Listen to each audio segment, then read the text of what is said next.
Since my confirmation, our department has encouraged states to think differently and creatively about how to solve the many health issues facing Americans.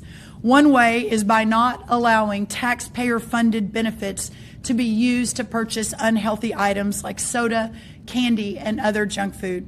The number one purchase by SNAP recipients is sugary drinks.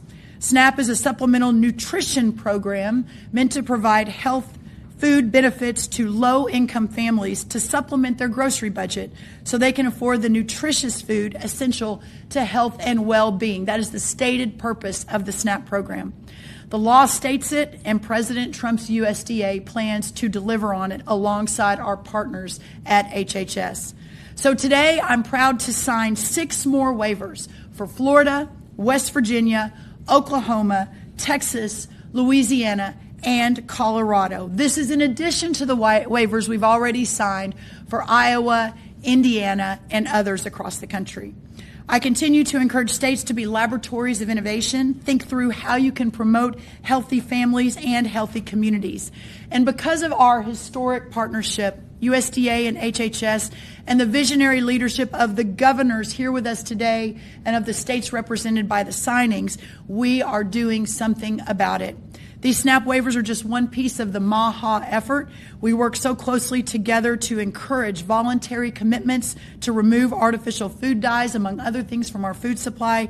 And together we are crafting sensical dietary guidelines for Americans that prioritize whole, healthy, and nutritious foods. All right, so let me just say it the way that I've always been saying it, because for whatever reason, people are just too stupid to comprehend it. The main thing about this is the fact that the government is doing simply what everybody has always asked for the government to do. The government has sat idly by and allowed this problem, situation, whatever you want to call it, to basically fester. A lot of people have talked about, oh, there's too much sugar in this, there's too much sugar in that, something needs to sit up there and be done. Stop putting sugar in everything, when simply people could have just stopped eating the stuff that has sugar in it and could have opted for more nutritional things that would help them lose weight and do all of those things. But that's not what people wanted to sit up there and do. They wanted to cry and cry and cry and cry and hope that a white savior was going to come in and save the day. And here you go. That white savior is here. It's called the government. And because you guys have been sitting idly by and just waiting for the government to save you when you should be saving yourselves instead of being dependent on the government, now the government's like, okay, well, we're giving you money. We're giving you funds. You're complaining to us about all of this sugary content and whatnot, whatever. We know that we have an obesity rate. We know that we got child obesity directly out here. No problem. Cool. So we're going to take control of the situation, since grown adults cannot take control of the situation for themselves, and they can't take control of the situations for their children. So this is step 1 on how it is that we're going to do this. One step out of 9,999 that we're going to commit directly to in order to benefit you. And people don't realize at the end of the day, this is how the government starts to control and rule and give a say-so on what it is that you can do and cannot do. You're watching your freedoms literally go to the wayside because a lot of grown adults are too stupid. There's no other way to put it. There's no other way to sit up there and put it. Again, I am not shocked. I am not surprised. I'm waiting for the 15-minute cities. Like I've stated some years ago, and I gave people some pictures and videos directly dealing with China. I was talking about this back during the pandemic, about these 15-minute cities and whatnot. So like I said, that's what I'm waiting for. I'm waiting for the United States to have the 15-minute cities so that everybody can be locked directly in, so that if everything pretty much goes to pot, that's exactly what's going to sit up there and happen. Everybody's going to be in these confined areas like caged animals, and that's what it's going to be. The government is going to have control and rule over everything. So the next time that there is a quote unquote pandemic X, and again, that was a video that I gave to you guys before, the next time that one of those basically comes up, you're not going to have anywhere to run. You're not going to have anywhere to go. You're going to be staying locked directly into your apartments or homes that they have within those 15-minute cities. And they're going to make sure that you stay there because they're going to have the military and police outside of those cities. They're going to make sure to have drones and everything else. They're going to make sure to have the facial recognition cameras and infrared cameras going throughout the city. So if you just so happen to decide to step outside of your house, it's over for you. It is done. Like I said, this is going to run directly into the other technology that they have as well. And yeah, like I said, it's crazy. It's crazy. Like I said, bring on the 15-minute cities.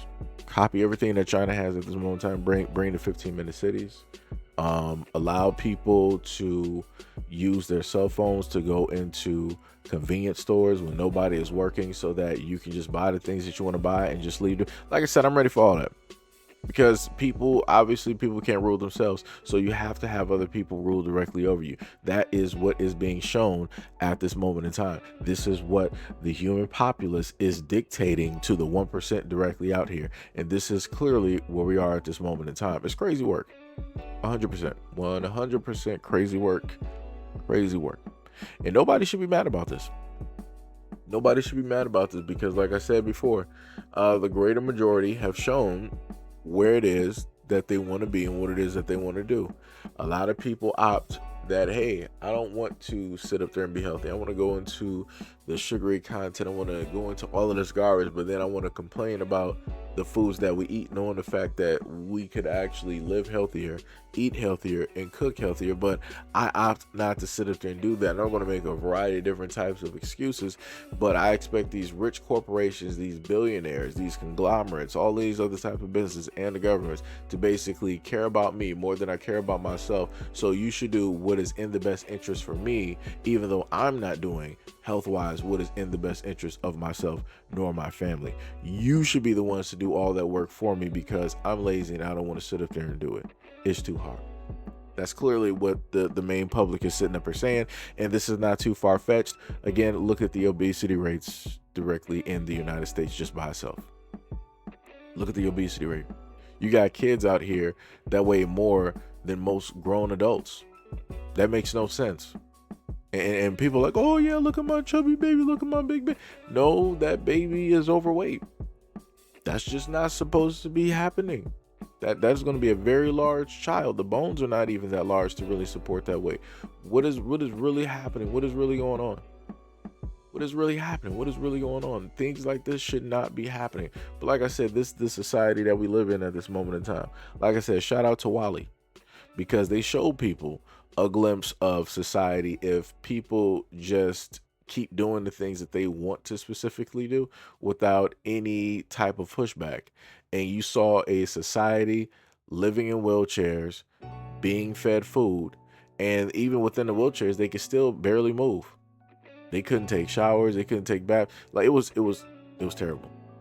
It was bad. But like I said, we're living in a society where, people are like, hey, you gotta, conform to me. You gotta do this. You gotta do that. All this other type of stuff. I'm not going to change for nobody. All right, no problem. No problem. If you're not going to change for nobody, you're not going to do what's in the best interest for you, no problem. The government will make you do it. And for whatever reason, it seems that everybody will abide by and listen directly to Daddy Government and do what is needed. So here you go. Everything that you guys have asked for, all of this buildup, again, for me, I look back towards the Patriot Act, and I'm pretty sure that there were things way before the Patriot Act where people were already giving away their freedoms and tearing those things apart.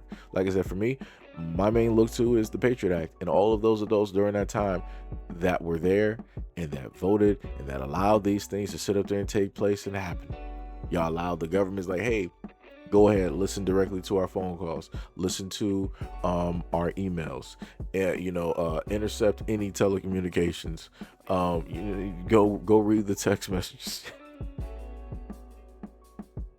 And the companies are still doing it to this day, because it wasn't that long ago that, Mark Zuckerberg had some type of a lawsuit going on, and many of these other telecommunications or these businesses had lawsuits as well, dealing with privacy concerns, people's information, tapping into, people's phones, or how it is that they save people's messages, and where does that information go, and who does it get sold to? Like I said before, it is what it is. This is the society that we're living in, because a lot of adults have allowed it, sat idly by and just allowed it.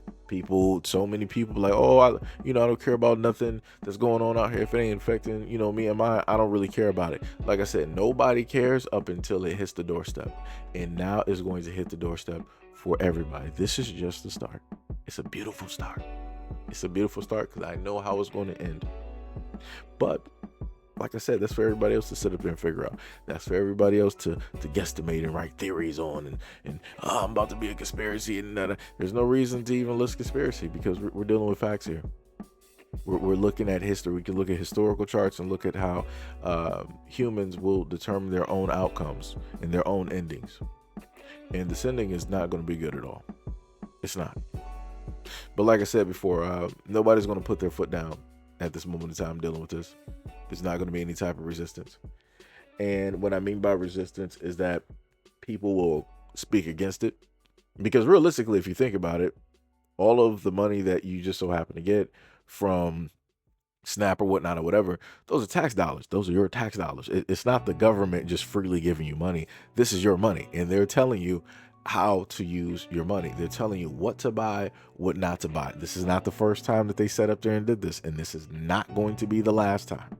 Because you literally got banks out here trying to tell people what we think is suitable for you to buy and what is not suitable for you to buy. That's how crazy this is. In order for you, like I said, I could just, whatever. Like I said, people will figure it out later. They'll figure it out when it's too late. But anyways, let me know what you guys think about this video and everything. Now listen in the comment description below. And as always, peace, love, stay tuned for the next video.